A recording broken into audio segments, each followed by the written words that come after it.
Arahato Samma Sambuddhassa Namo Tassa Bhagavato Arahato Samma Sambuddhassa Buddhang Dhammang Sangham Namasami.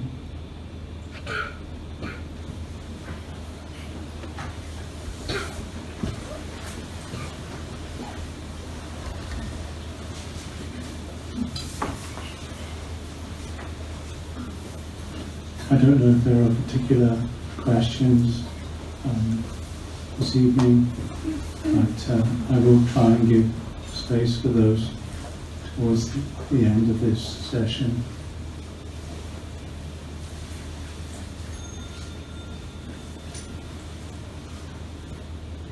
I trust all your mobile phones are off and everything's quiet.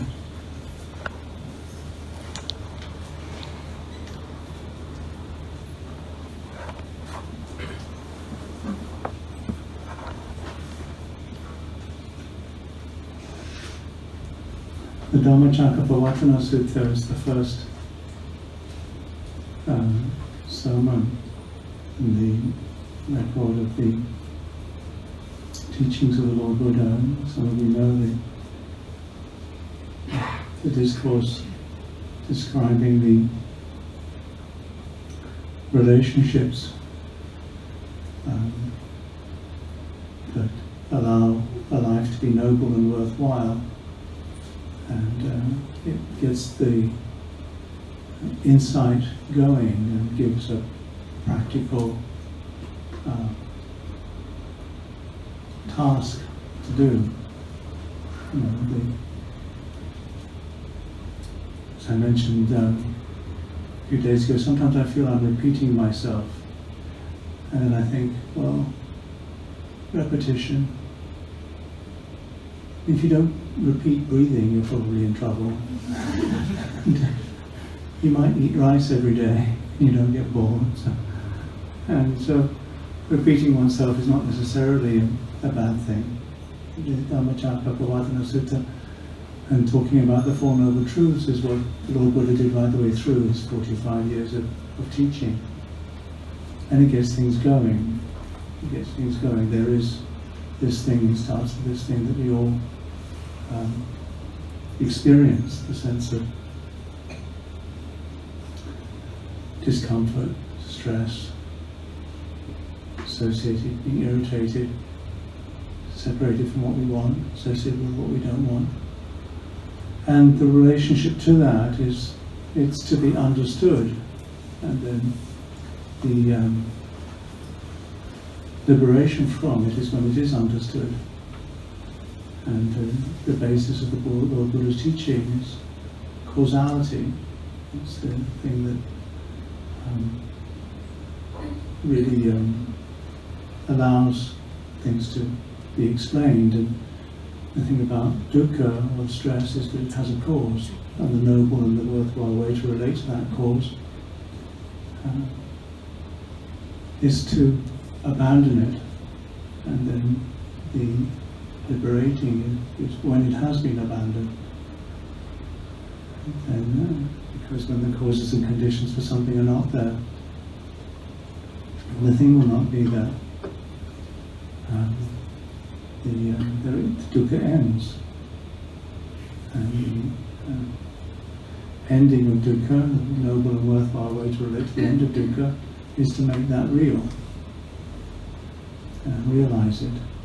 So then there's what one can do, which is the Eightfold Path.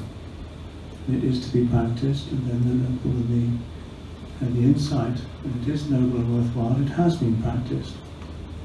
So what Arahants know is that there is dukkha, it is to be understood, and it has been understood.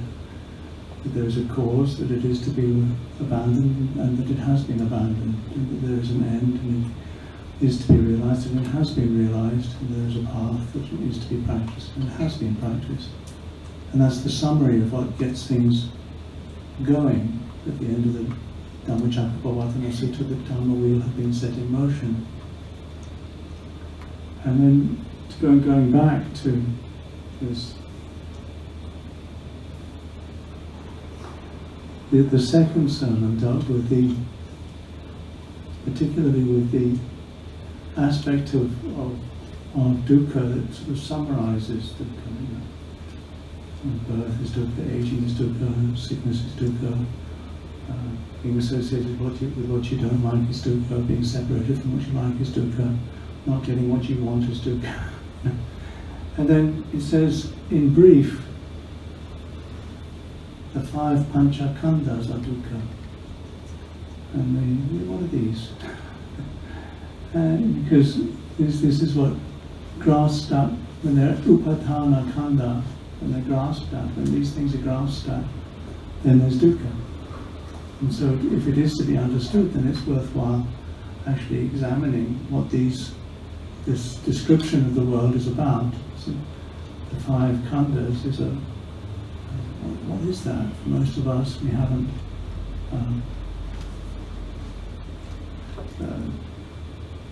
got an idea of what that's about.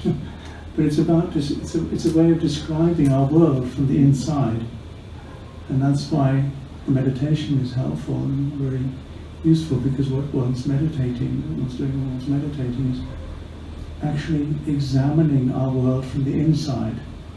Usually we look outside and try to work out what's happening, but actually the description of the 5 khandhas is an internal description of our world, because the whole world can be put into these khandhas. It's like heaps or groups. It's a way of dividing our experience into 5 groups. And the second sermon is quite short, because it just goes through these themes, and they've got inspired by a questions and answers session. The Buddha asks, are these permanent or impermanent? And is something that's impermanent satisfying or unsatisfying? If it's impermanent and unsatisfying, then why take it personally? That's the summary of the second sermon. And at the end of the second sermon, there were 6 Buddhas in the world. The 5 disciples were then enlightened, and the Lord Buddha was enlightened. And the description is there were then 6 Buddhas in the world. The first sermon got things going, and the second sermon actually was the point of liberation. So it's worth looking and having some mental or some way of dividing one's experience into these 5 khandhas, and then thinking, well, if I take these permanent, are any of these actually permanent?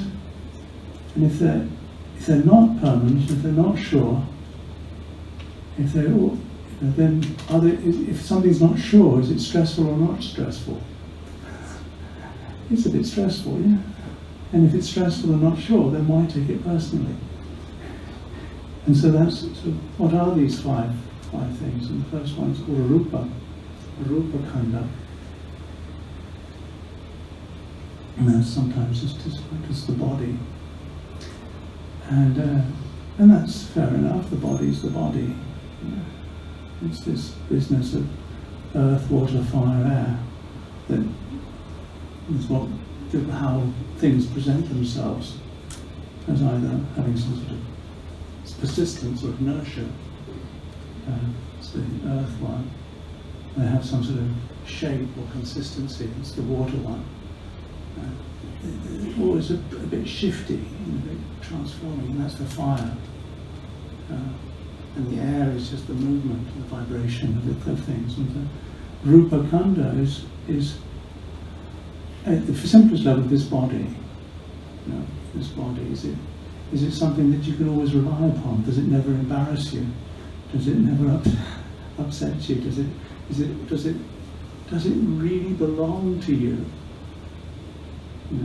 The question that Ajahn Chah says that if this body really belonged to you, then you could tell it, don't get sick, don't get old, or don't have any pain. Yeah? If something's really yours, then you can do that, don't you? But this body, it's out of control. You can't even control your breath, really. You can't decide with your breath. Today I'll just have in-breaths, no out-breaths today. So, and yet, so often we take it personally. Somebody comments, "Oh, you look well today." Yeah? What are they talking about? Yeah, they're talking about this body.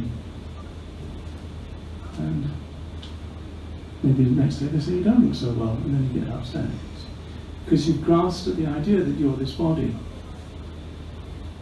And so there's the stress. Or if you do say, "Oh, you're looking well today," and you think, "Well, I hope they don't say I'm looking well tomorrow. I'm looking bad tomorrow." Or you think, this is the bit that makes extra stress in your life, doesn't it? And is it really worth taking it personally? It's not to say that you shouldn't take care of it, but actually to recognize how it is. The relationship to dukkha is not to get rid of dukkha. Really notice that, because our tendency is to think, "I shouldn't have any dukkha." Well, that's just going to make more problems for yourself. Dukkha is dukkha. The relationship to it that makes it noble and worthwhile and gives it value and gives your life value is to know it. Once you abandon, it's the cause of dukkha, which is taking it personally. Yeah? And that shifts the relationship to it. Yeah? We like to have good relationships. The thing to have a good relationship to is reality. That's the best relationship. If you can have a relationship to reality that's actually peaceful and in accordance with the real, then life is then worthwhile. It's noble and not ignoble, and not just more suffering for yourself and others. So relating to dukkha is to know it, and relating to the five khandhas is to know them. This is form. Put things into this heap. You just divide the world into five things: Rup, Vedana, Sanya, Sankhara, Vijnana.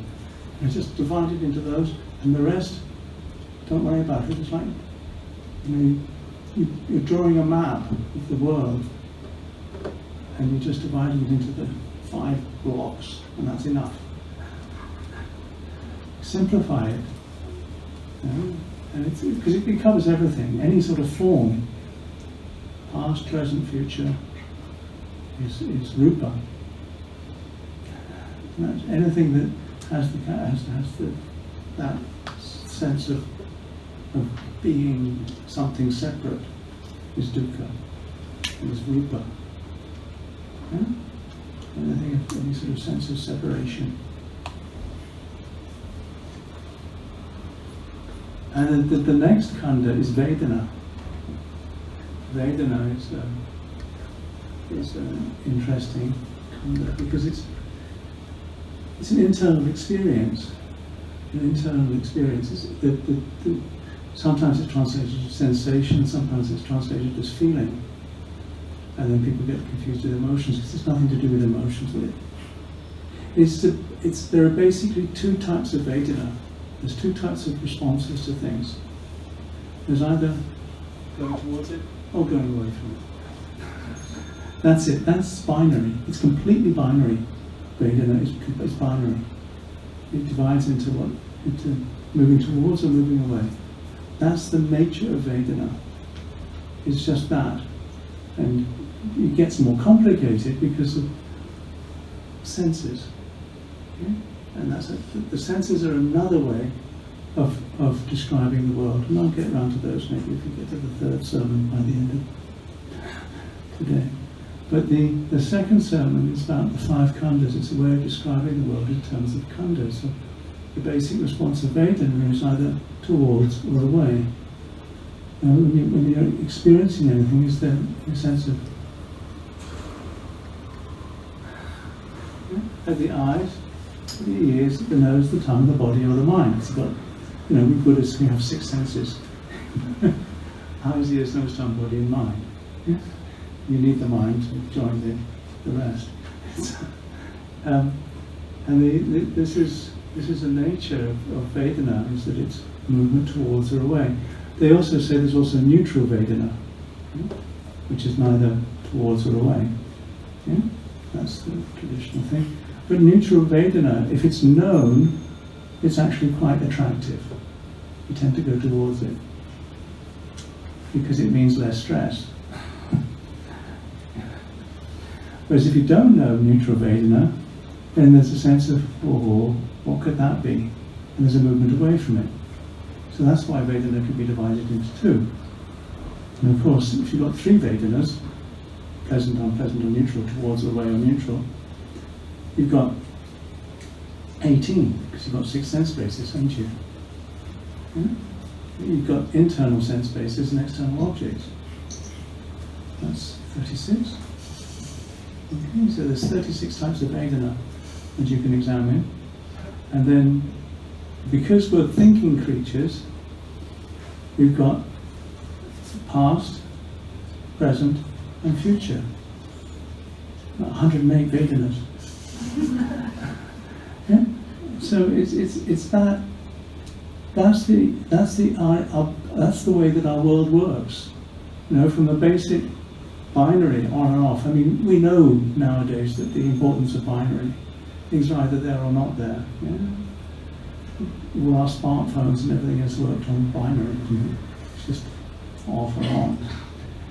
That's all it is. You know, all that fancy stuff you've got in your hand. It's just either there or not there. And it's just complicated by the iterations of complication of it. So, but if you can divide it into just there or not there, you need to know, is it towards or away? Towards or away. That's enough. Vedana is that. Don't complicate it by making it into emotions. Sorry, the word feeling doesn't really do it justice.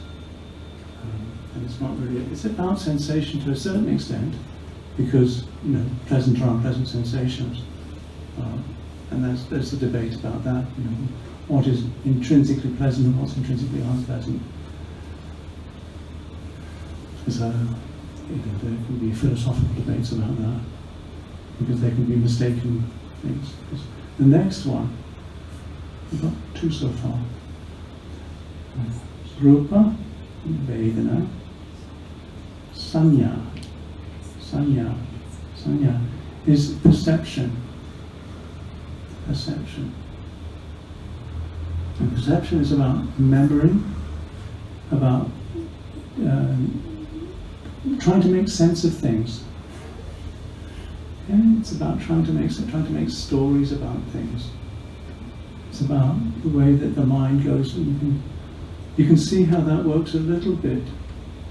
You know, when you wake up in a strange room sometimes, and you're not quite sure what's happening, and your eyes are open and you're noticing light, dark,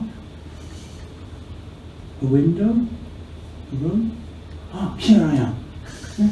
That's the way that sanya works. Or that, you know, the way that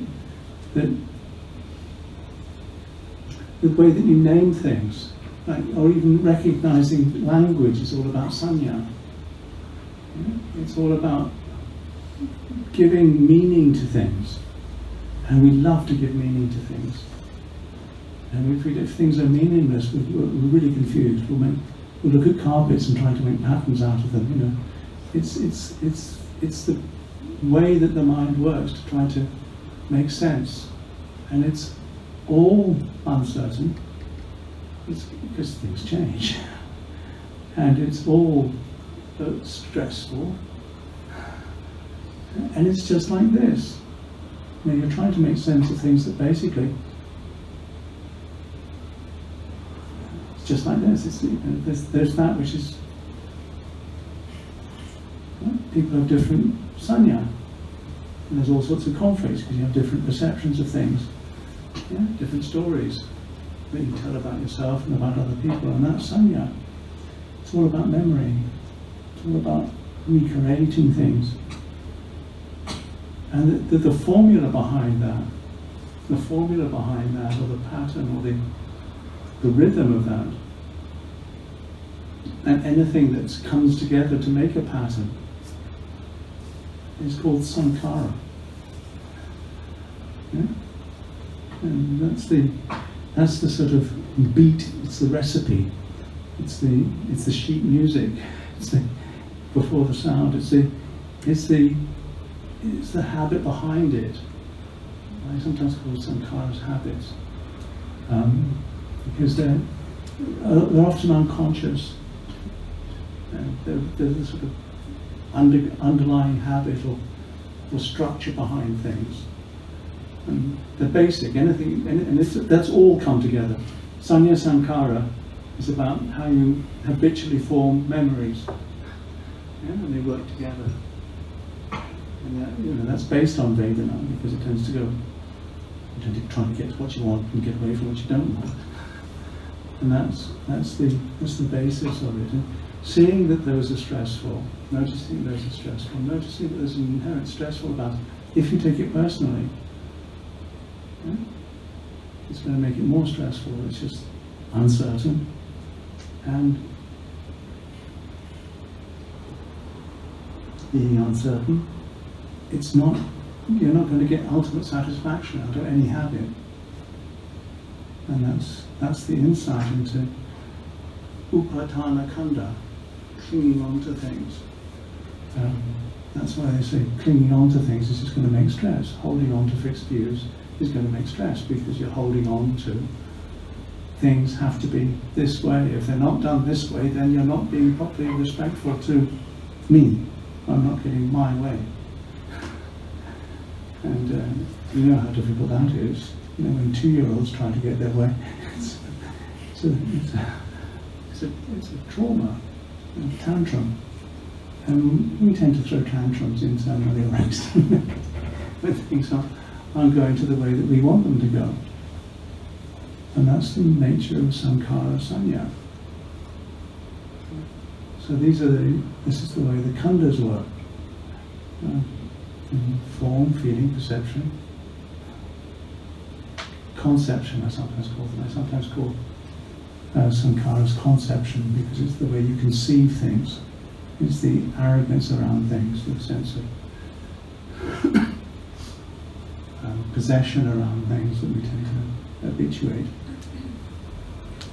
The conceiving of I am is a habit. I am or I have been. The conceiving of I will be or I have been. What will I be in the future? All of this is developing and adding to a habit.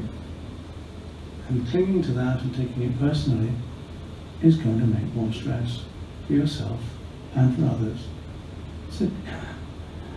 And it's knowing that will release you from it, because you're then not holding on to that. You're allowing things to shift. It's that shift of perception that I was talking about yesterday, when you stop seeing just the pattern on the paper and you start seeing the 3D image in the magic eye pictures. Or you can switch between seeing the white vase or the two people looking at each other. In those pictures where you see a white vase, oh no, it's not a white vase, it's two people looking at each other. And it's the capacity to not hold on to the habitual way of looking at things. And it's difficult. It's difficult because we like to tell ourselves stories. And if our habits are towards reinforcing that sense of self-importance, then we'll reinforce our sense of stress. And what makes it all possible is consciousness. What makes things present is sense consciousness. Sense consciousness. It's a weird thing, sense consciousness, isn't it? Eyes, ears, nose, tongue, body and mind. And there's consciousness at the eye, ears, nose, tongue, body. That consciousness is what makes things present. That's the nature of consciousness, is it makes things present. And the thing about making things present is it joins and separates. Yeah? Consciousness both joins and separates. Vijnana is to separate. Vin is to separate. Separate knowledge. Yeah? And that's the nature of consciousness, is to separate. It's like the Straits of Johor. They both join and separate, Malaysia and Singapore. It's the boundary that joins and separates. When you think of somebody, you see somebody, there's a joining, but there's also separation. Yeah?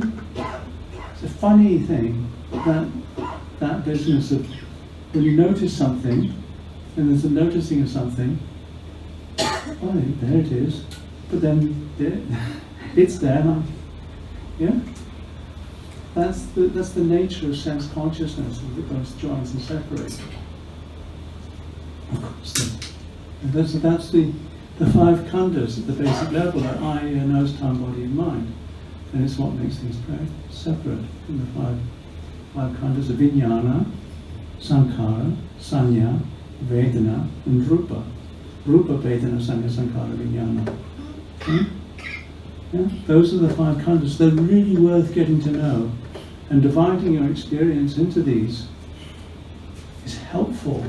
And then taking them personally is always going to be stressful, because they're always uncertain, and they're always, because they're uncertain and because they're out of control,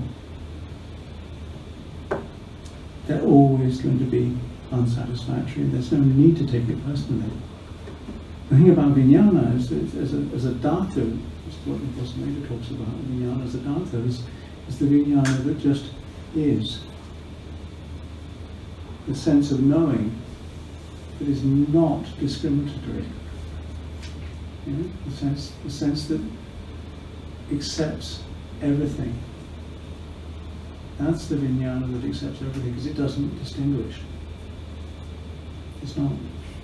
And basically that's the nature of vijnana, is that it's inclusive. It doesn't mind what it's conscious of. And it's discriminative consciousness and this divisive consciousness that's going to cause the stress. So that was the second sermon. The way that they describe the form, feeling, perception, conception, consciousness. Vedana, Rupa is described as, do you sometimes go down to the ocean and see foam on the sea? You know, the foam that's on the sea. That's how Rupa is described. It's a funny thing, because it has the appearance of solidity, but it's not really solid. You know, and physicists will tell you that this is not actually solid, it's just energy. Yeah?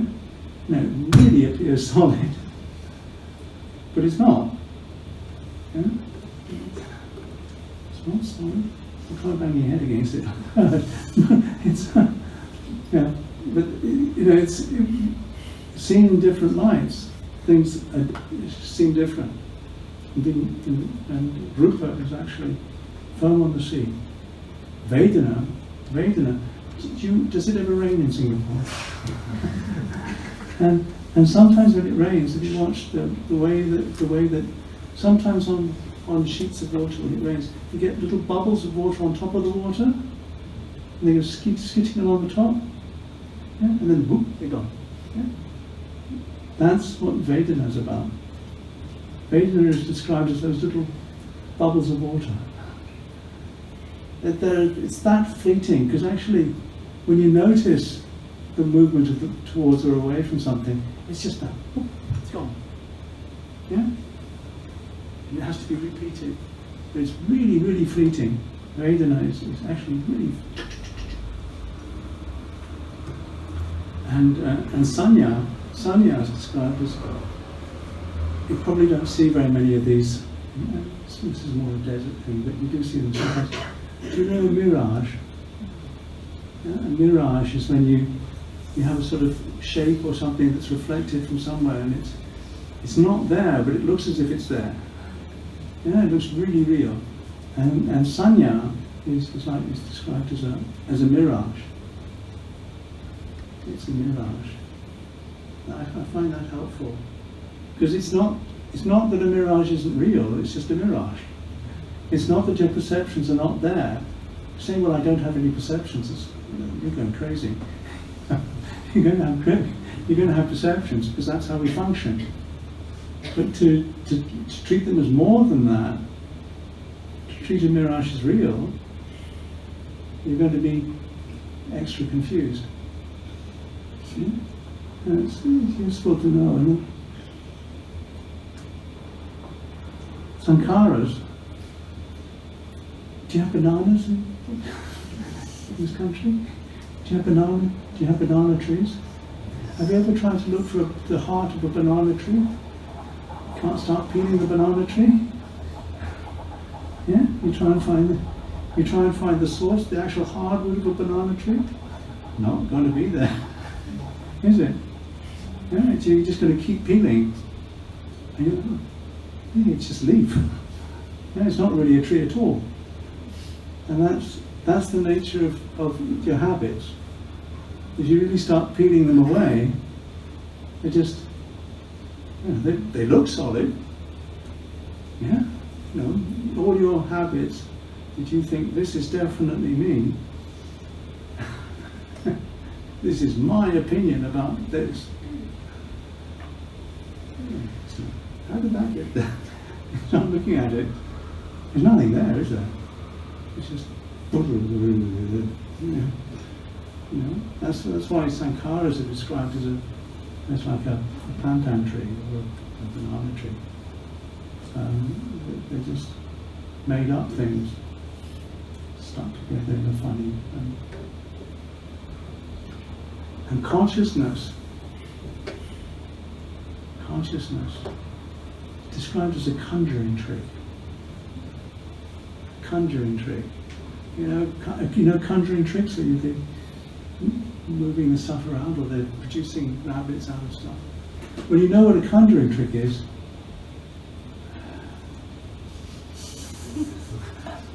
You just, but that's how it's done. Yeah? But it's not, when you're fooled, wow, how did they saw that person in half and they're still alive? Yeah? But it's a conjuring trick. And consciousness is like that. It has the appearance of being something, but it's actually a trick.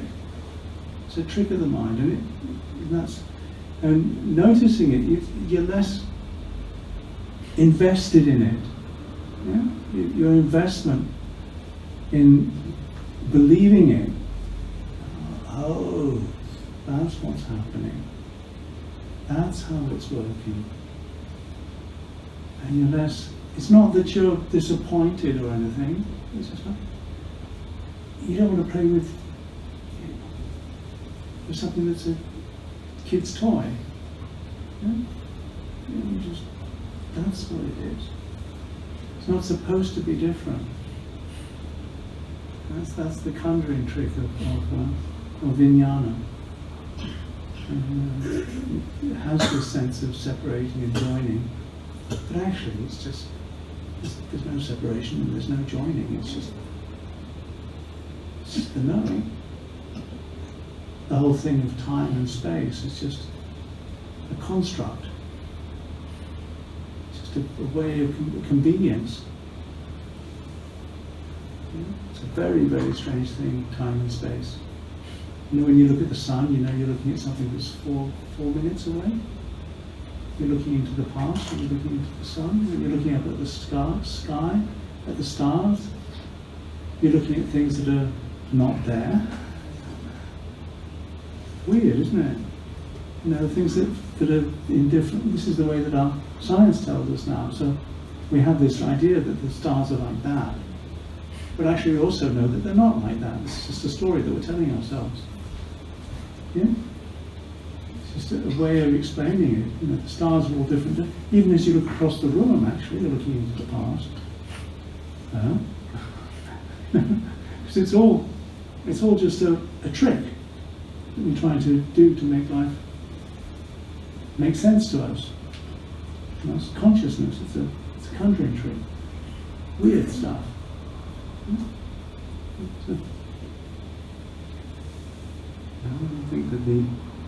think that the moon has swallowed up the sun.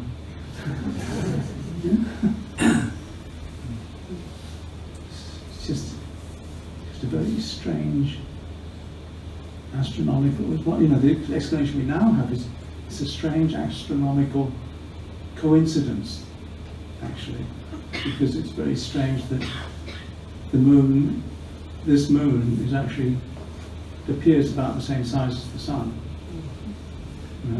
Because most other planets don't work like that. Yeah? Weird stuff. So our explanation is that this is a weird coincidence. I'm not sure, but that's what we believe now. Yeah, they used to believe that it was swallowed up, so we laugh. But what it is, we don't know. We don't really know. It's just like this. It's the nature of a conjuring trick. Yeah. So what to do? Because insight into the nature of clinging to the five khandhas is what's actually liberating. That's where awakening happens, when you don't take them personally, when you don't hold on to them. And at the end of the second sermon, there were 5 arahants. And then the third sermon, the first 2 sermons were given to the 5 chief disciples. Yes? Benares at the Deer Park, Varanasi.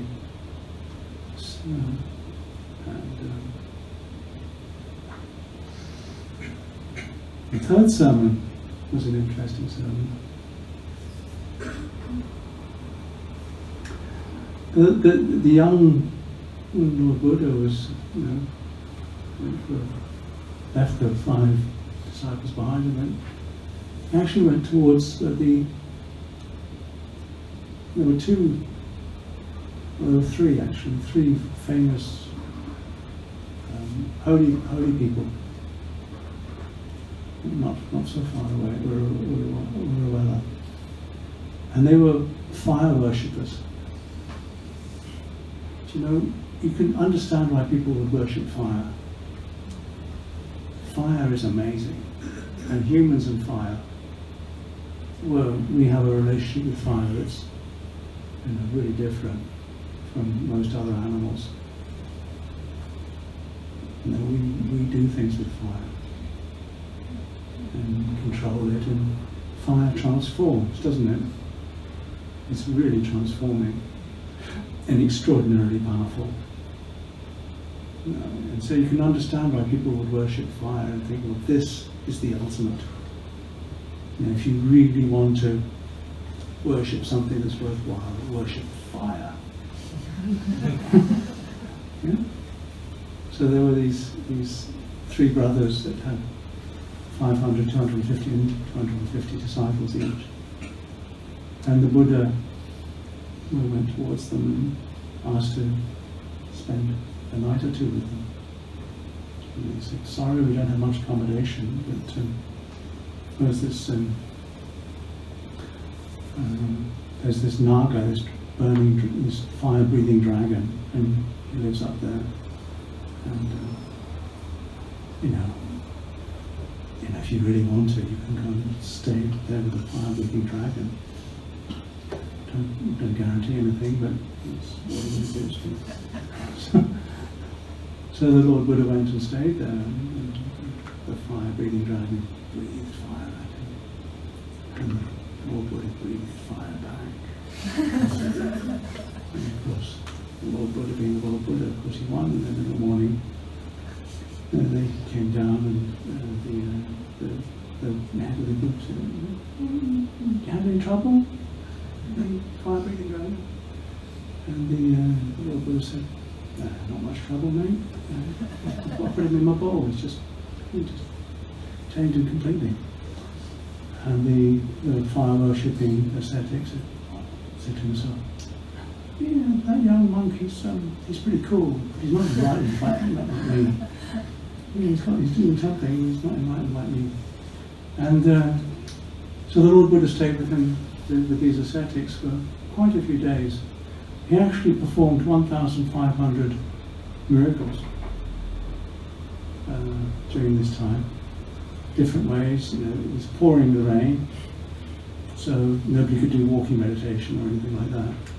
But just where the Buddha was walking, it was completely dry and the dust was coming up and there was no water. That was one of his miracles. And they went down to the river the 500 ascetics went down to the river to try to make offerings of fire by the river. And the Buddha just stopped that, no fire. They were trying to get the thing going. And then then they all did at the same time. Went out at the same time. Did quite a few miracles. And then after each of the miracles, the head of the order kept saying, kept thinking, he's not enlightened like me. He was really convinced that he was enlightened. And then finally the Lord Buddha had him. Don't think he ran out of patience, but he thought, well, I better say something, because this is... And also miracles, also one of the things that the Lord Buddha realized was that doing miracles doesn't convince anybody. It really doesn't. There's very few occasions when it actually, if you do a psychic power, in the scriptures there's very, very few occasions where it actually has any useful effect. So finally he just thought, well, okay, I will teach you, because what you're doing is never, worshipping fire is never actually going to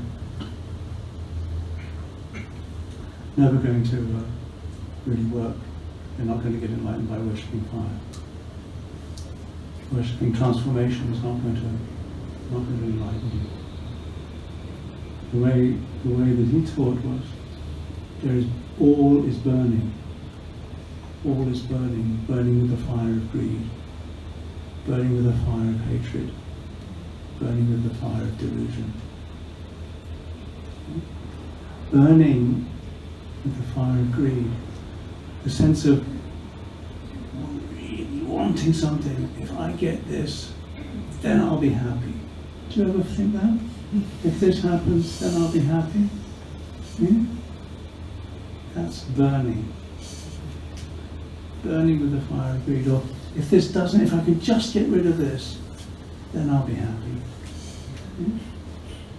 Burning with the fire of hatred. Burning with the fire of delusion. It's all about me. It's mine. Take this personally. It's my problems. The eye is burning. Visible forms are burning. Eye consciousness is burning. Any of the senses that come arising on the eye consciousness is burning. Past, present, and future is burning. If you take any of this, it's burning our world. And so in this one, he divides the world into the 6 sense bases: the eye, ears, nose, tongue, body, and mind. And these are burning with the fire of greed, burning with the fire of hatred, burning with the fire of delusion. It's a very short sermon, and he's giving it to fire-worshipping ascetics. And he's saying, what you're worshipping, if you really want to understand fire and see where it's actually burning, it's burning, the eye is burning, visible forms are burning, eye consciousness is burning, the sensations that arise as the result of that are burning. Pleasant, unpleasant, or neutral, they're burning. Ears are burning. Sounds are burning. Ear consciousness is burning. Smells are burning. Tastes are burning. The body's burning. Mind's burning. Burning with the fire of greed. Burning with the fire of hatred. Burning with the fire of delusion. And when it's understood, when that's seen,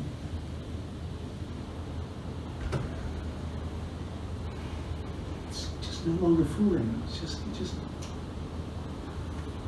one of the ways that in northeast Thailand, during the time when Ajahn Chah was there, they didn't have much electricity.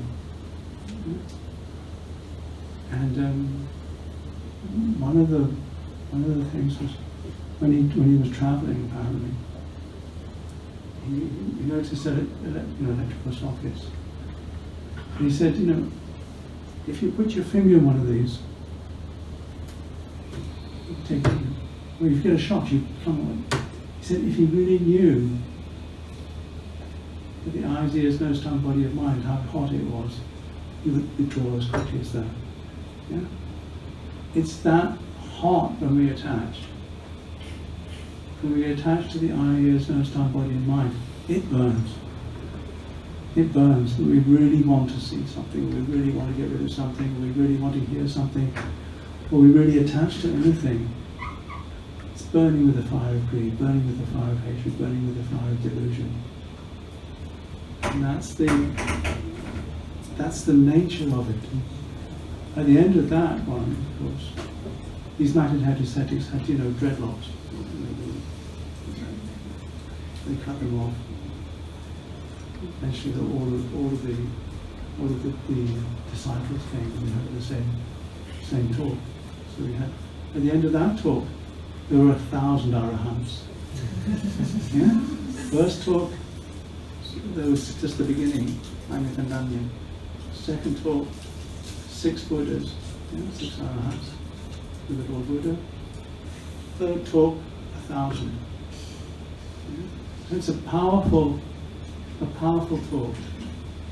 And if you in your lives you recognize when the mind, when the senses go to something, that it's burning. When the senses go to something and you think, I want it to be different. Yeah? That's burning. That's burning. And when you see that, you don't want to it's okay. Let's turn this into something that's cool. Yeah? Not get fooled. I really want this. Is it just fueling a fire? Burning with the fire of greed, burning with the fire of hatred, burning with the fire of delusion. It's all about me, my way, and I'm so important. If I want the world to make me happy, if not the world to make me happy, well at least if I can make myself happy, if that person can make me happy. And that's burning, isn't it? It's burning with the fire of greed, burning with the fire of hatred, burning with the fire of delusion. Notice that. Don't get fooled. Don't get fooled. Keep your life going towards Nibbana, going towards cool. The Ajahn Buddhadasa's thing about Nibbana? He said they used to, in the old days, time of the Buddha, they'd say, do you ever cook rice?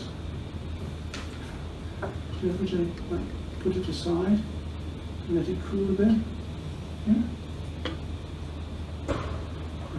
You cook the rice, but you also need to put it aside to cool, otherwise it's putting it to Nibbana.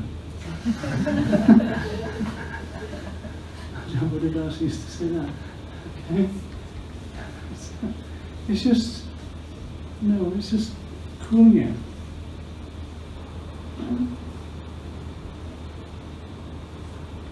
You're all rice eaters, come on. So it's that simple. It's just letting it be, not getting too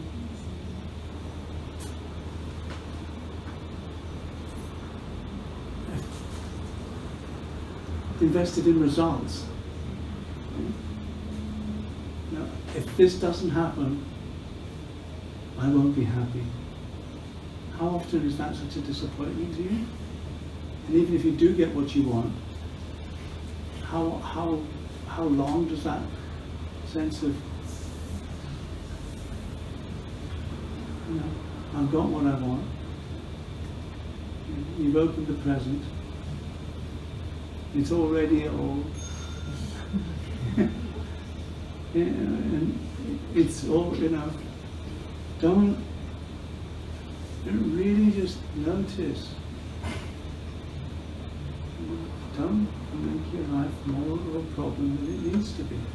It's difficult enough being alive, without making it more difficult for yourself and for others. And allow it to be a blessing rather than a curse. this is the challenge.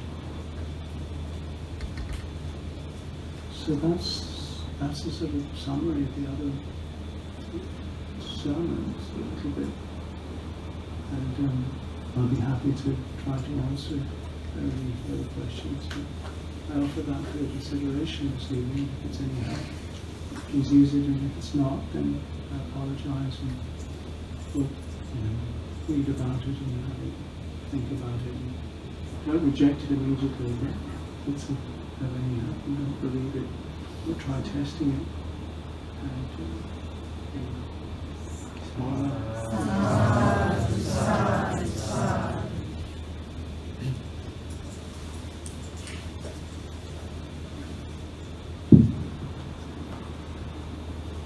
Sisters, if you have any questions, I'll pass the mic over to you. Have you heard about those things before? You've heard about the 5 khandhas before? No? You must have heard about 6 senses, first 3 sermons.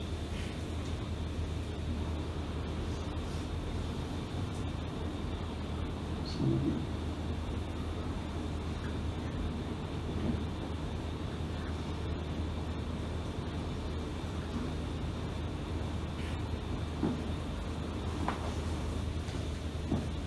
It doesn't have to be about whatever I've talked about. You can ask about something else. I don't promise to answer. Maybe you're first, okay? Therefore, how does the 5 khandhas relate to the 4 bases of Satipatthana? 4 bases of Satipatthana. Yes. Form, feeling, perception, conception, consciousness. The 5 khandhas are in themselves. The 5 khandhas are in themselves Dhammas. So in that sense, it's contemplation of Dhamma. Insight into the 3 characteristics is contemplation of Dhamma. Knowing the body is one. Knowing the sort of quality of the citta is another.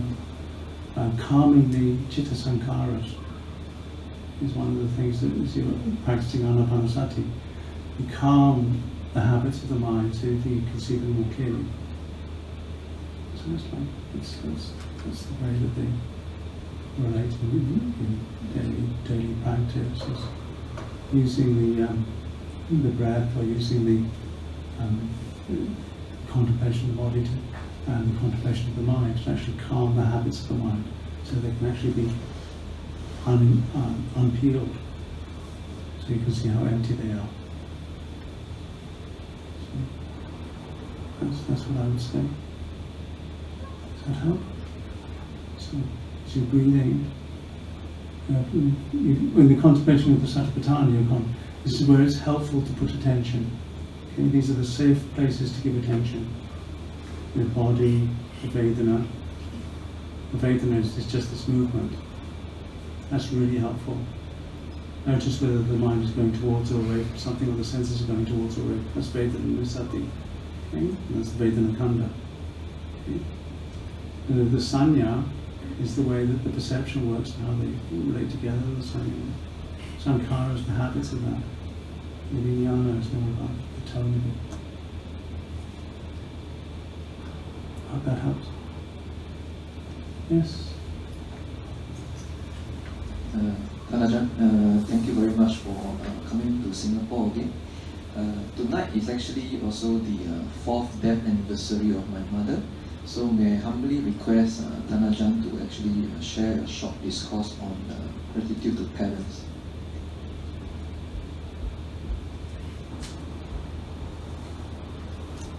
Yes, yes. Thank you.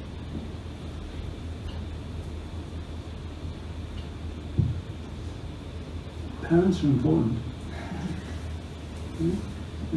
There's a powerful thing about parents. And as part of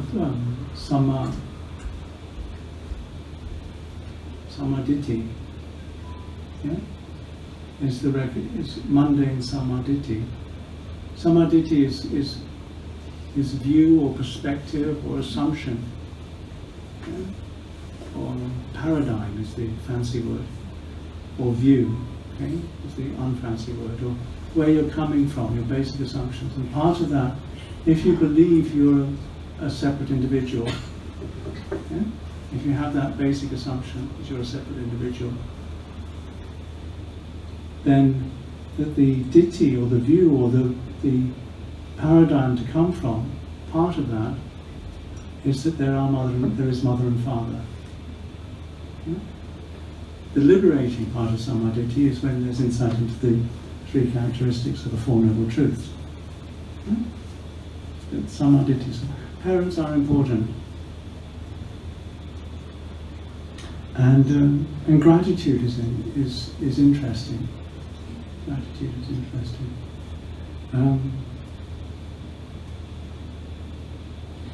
One of the difficulties is a sense of compulsion about things. I have to be grateful to my parents. You know, what a burden that is. Yeah? It's such a burden. I have to be grateful. Or if parents have the thing of, you should make me happy. Yeah? The responsibility of the children is to make the parents happy.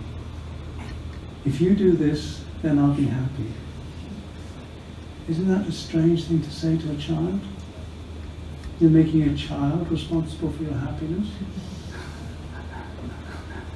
It's not the child's responsibility to make the parents happy. It's very confusing for the child, actually.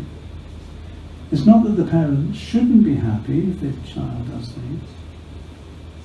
It's not that they should be need to be indifferent, but the idea that they're somehow responsible for their parents' happiness is strange. It's common. I'm not saying it's common, because it's very common to say something to a child. If you do that, you'll make your mother happy. Yeah? Very strange thing to say, actually. And it's also not the parents' responsibility to make the children happy. Actually, it's not. You know, the parents' responsibility is to practice metta. Metta is not making somebody happy. Metta is not dwelling in aversion. You know? If parents did not have metta, they wouldn't do much for these stinking, demanding things that require 24-hour care. Yeah? And the things would die. It's called babies. If the mother doesn't have metta, the baby's going to die. Because they're actually not important. They're not intrinsically attractive. They work at it, but they're rather demanding, and they just insist that they're slaves, just do exactly what they want when they want. And they don't pay. And then a little bit later, the children grow up a bit, and then they start to recognize, I'm not dealing with slaves, I'm actually dealing with gods. And I have to pray to get what I want out of these things.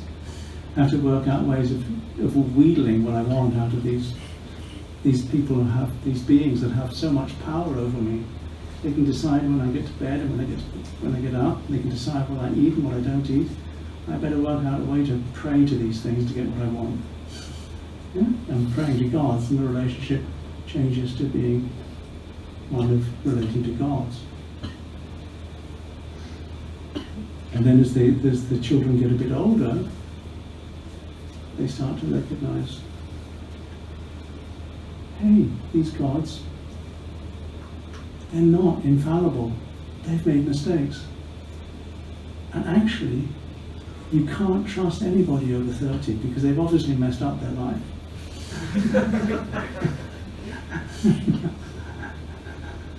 And teenagers start to recognize this because they recognize that most people are mad. There's not a lot of sanity around. Because the only sane people are completely enlightened. The rest of us are slightly mad.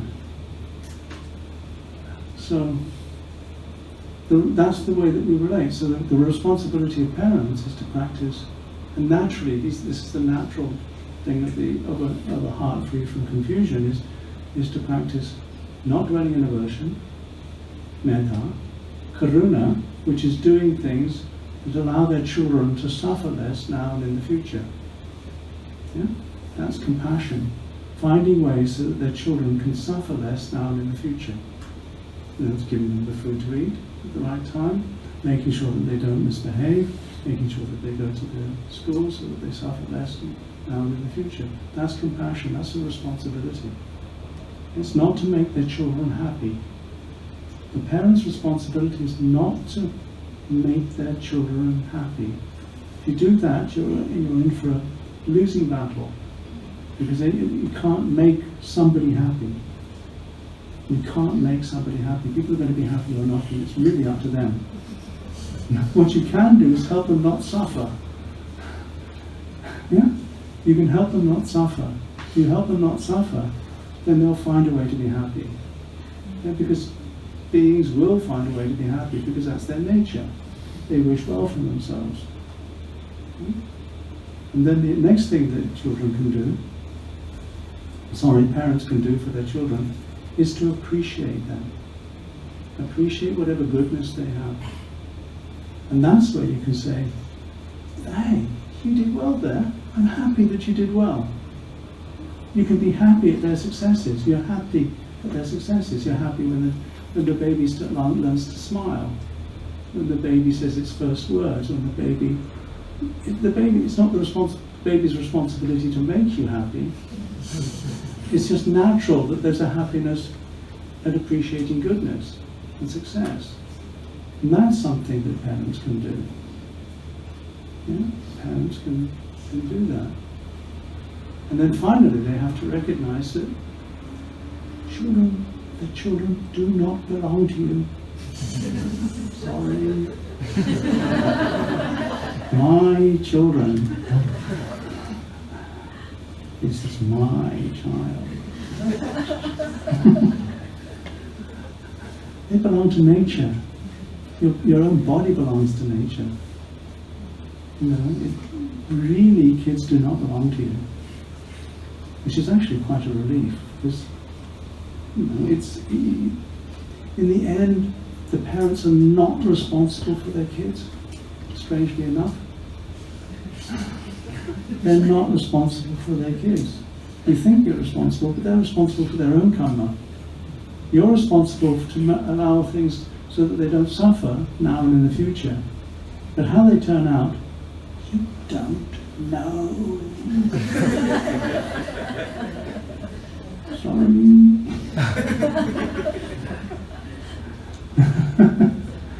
You're not responsible. And the children are not responsible to make the parents happy. The parents are not responsible to make the children happy.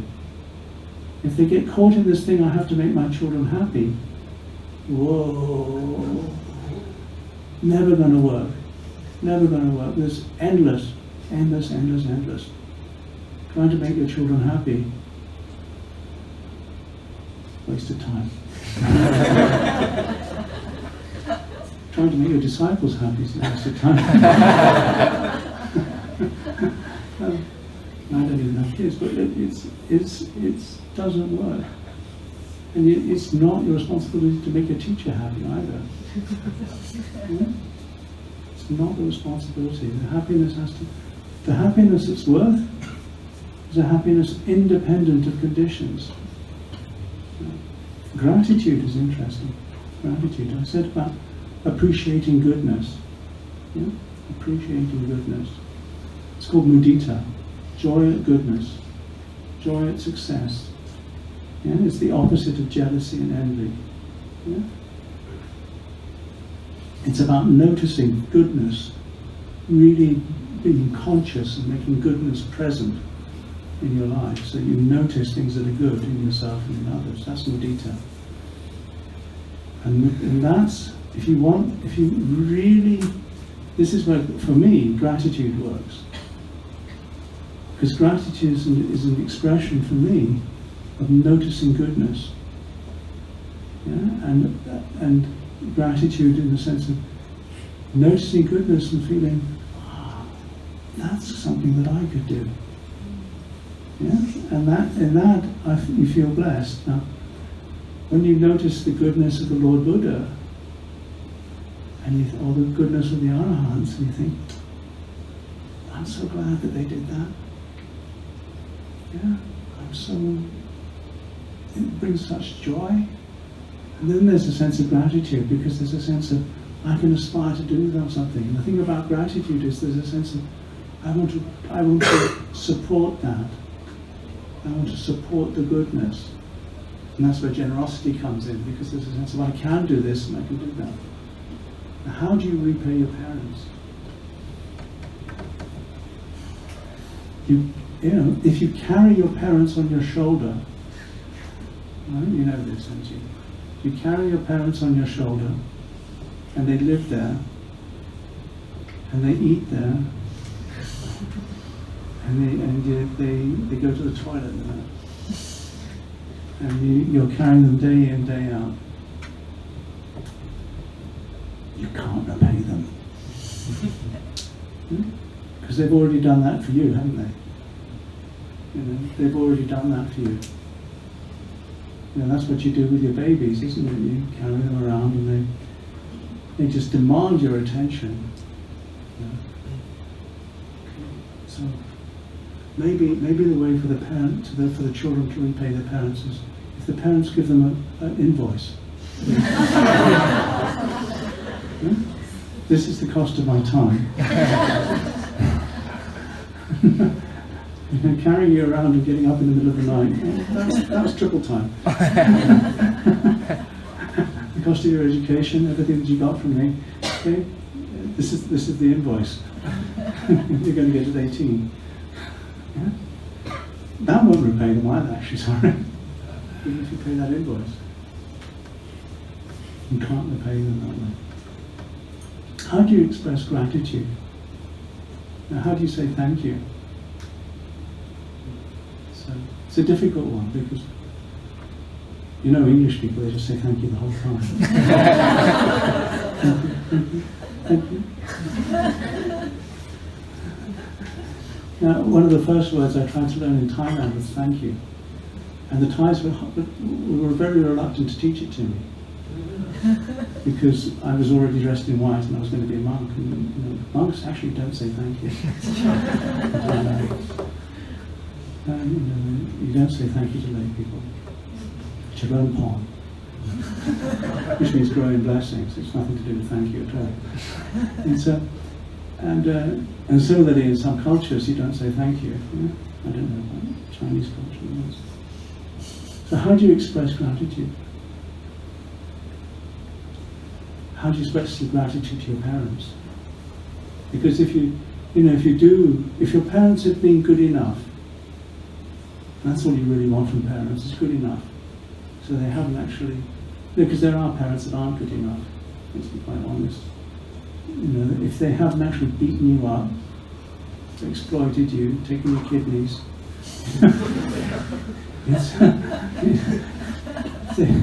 they've been good enough parents,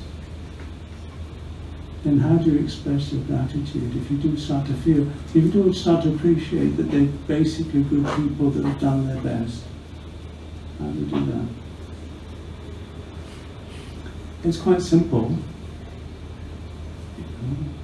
If they're not generous, then if you can encourage them to be a little bit more generous, you've repaid them. That's enough.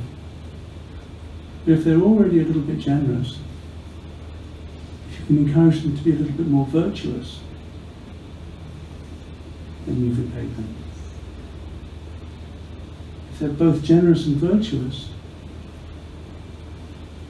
if you can encourage them to be a little bit more wise, then you've repaid them. They are a little bit more wise. And what's the best way of doing that? What's the best way of teaching somebody to be generous, virtuous and wise?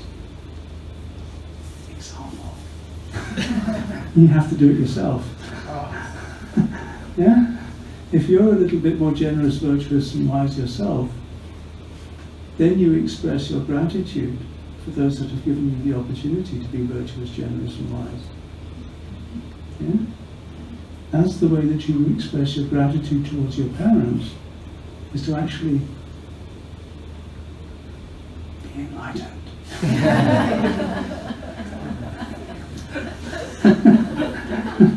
Because then you're truly generous, virtuous and wise, and that's the blessing. You know? That's why for some people, like if some becomes a monk, then that's if they're reasonable, halfway reasonable monk. But if in your life you actually use the blessing, because it's an incredible blessing to be alive. It's extraordinarily strange and wonderful. This thing of being alive is just stunning. If you see dead people and you recognize how short life is, how fleeting this thing is, and how wonderful it is that you've actually got this opportunity. And you wouldn't have it without your parents. Come on. If you didn't have good enough parents in one form or another, either foster parents or actual parents, and if your parents are good enough, then have been good enough, then you repay them by actually using this life so that it's a blessing for yourself and for others, so that they are encouraged to have their life as a blessing for others. If they're already dead, then the best way of remembering them is to do that. In Sri Lanka, there's the thing of remembering the death anniversaries. Yes, you've probably seen it in the monasteries in Sri Lanka. People, they come. This is the death anniversary. I'm making this offering on the death anniversary, and then they say, you say to them, this is in memory of my grandmother, death anniversary of my grandmother. And they have a huge smile on their face. You see, when did you see that? Oh, 25 years ago. and there's still, their grandmother is still bringing them to the temple, even though she's been dead 25 years.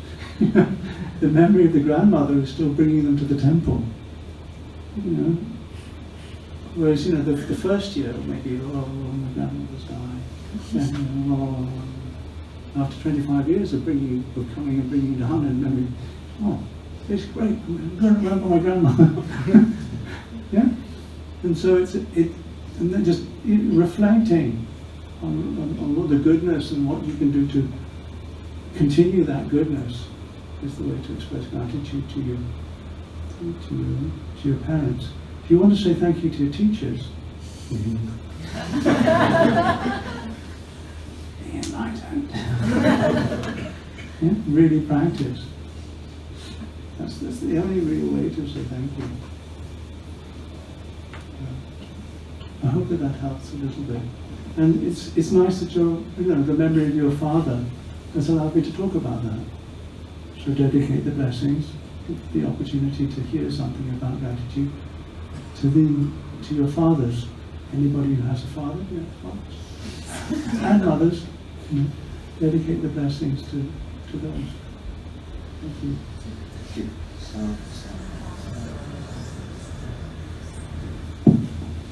Any other question?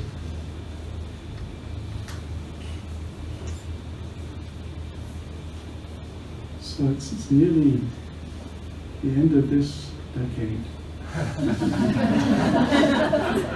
3 hours to go. Who determined to be enlightened by the end of the decade?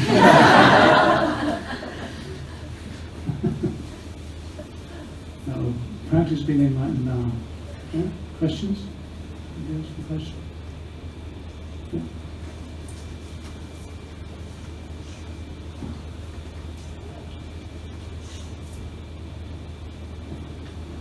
Thank you, Ajahn, for your talk and your answers.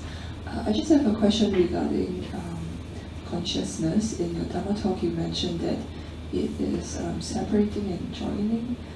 I'm really sorry I wasn't paying much attention during that part, so it confused me when you add on the knowing aspect of consciousness. Do you mind explaining it again? Yes. Consciousness is interesting because there's sense consciousness and there's consciousness as an element. There's different.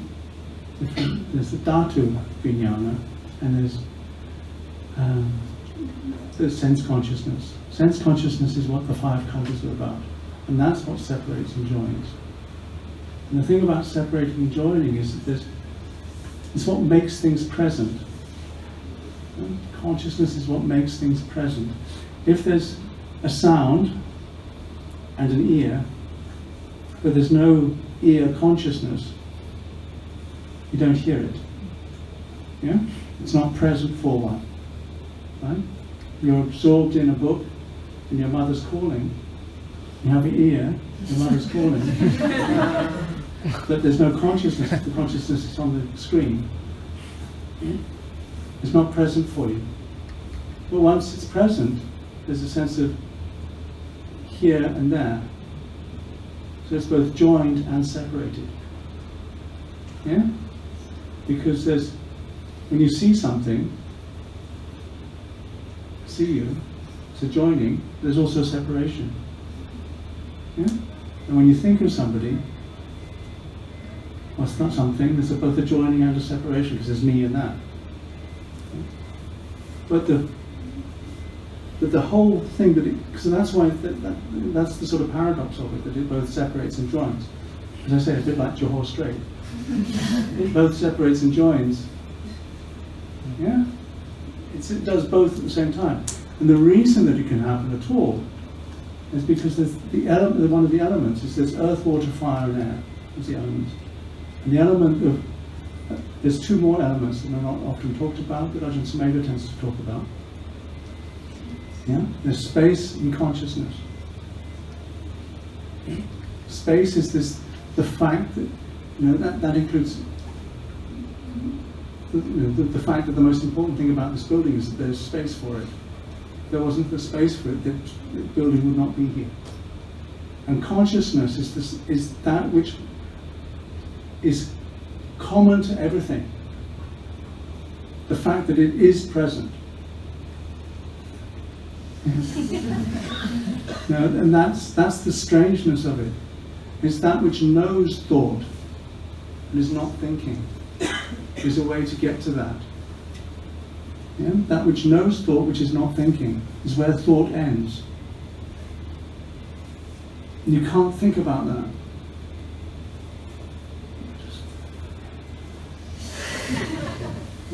But you can know it.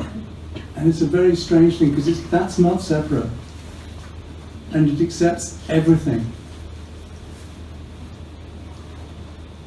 And that's the Vijnana Anidasana, or Vijnana Dhatu. Vijnana Anidasana is without any defilement or sense of self around it. So that there's the knowing without taking the whole thing personally. Yeah? So there's the knowing of the sense of me, you, but that's not where you're resting. You're not taking that personally. It's just nature. There's this separation. It's not ultimate, and it's cool. Does that help a bit? If I may summarize, so yes, please do. Just to help. Yes, it really helps. It does help. So it means that the Vijnana Dhatu is the place where we rest, because that's the knowing that accepts everything that's happening. Vijnana Anidasana. Oh, Anniversary. But the Vijnana Dhatu is the one. It's just an element. It's just an element. Okay. It's just the way that it's possible. That Vijnana Anidasana is possible is because there is Vijnana Dhatu. Okay. And the one that separates It's is sense consciousness. the sense consciousness. Eye, ear, nose, tongue, body and mind. And that is not where we rest. That's not where we rest, because that's burning. So that's the one that's burning, but Yes. the one that doesn't burn is the knowing. Yeah, the knowing of that is where it's cool, because you're no longer fooled by the conjuring trick. You see that this sense of separation is just a trick. Okay. It's just a trick. It's just a conjuring trick. This sense of separation. It's one way of looking at things. It's looking at the magic eye and seeing the pattern, and not seeing that the 3D object is also there. Yeah, it's one way of looking at things. Hello. Thank you, Tanajan. Does that help a bit more? Yes, it does. Yes, definitely. Thank you, Tanajan. No problem. Thank you. Have you something? Yes? You had another? Somebody else wants to ask a question?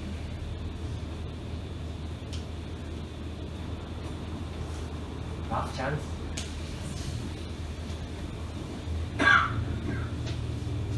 Thank you for asking, because it is a bit strange, because it's that Vijnana Dhatu is not often talked about, and Vijnana Anidasanam is not often talked about.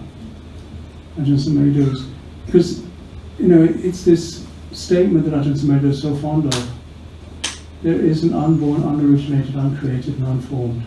If there was not an unborn, unoriginated, uncreated, and unformed, escape from the born, the originated, the created, the formed would not be possible. But since there is an unborn, unoriginated, uncreated, and unformed, therefore escape is possible from the born, the originated, the created, and formed. That's one of Ajahn Sumedho's favourite things. And it's a good, what is unborn, unoriginated, uncreated, and unformed? It's not about thinking, is it? Now, where do earth, water, fire, and air no footing find? Where does the world end? Where earth, water, fire, and air no footing find. You can't go forward, you can't go backwards, and you can't stand still. These are actually, from the scriptures, that sort of thing. You don't go forward, you don't go backward, and you don't stand still. Where do you stand? Yeah? These are ways of pointing to something that's not about thinking. And you start to, you have to shift the way that the whole thing sits in you, so that you're not operating from that, I want this to make me happy thing, which is how we mostly act. I want this to happen, so that I want an outcome. You try to manipulate this world. It's basically out of control.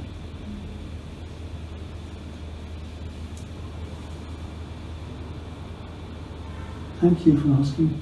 Thank you all for your questions, and thank you for your kind attention this evening. And again, if it's been of any use, and I do apologise if I confused you.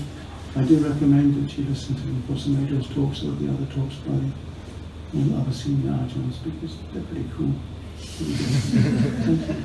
Sadhu, sadhu, sadhu.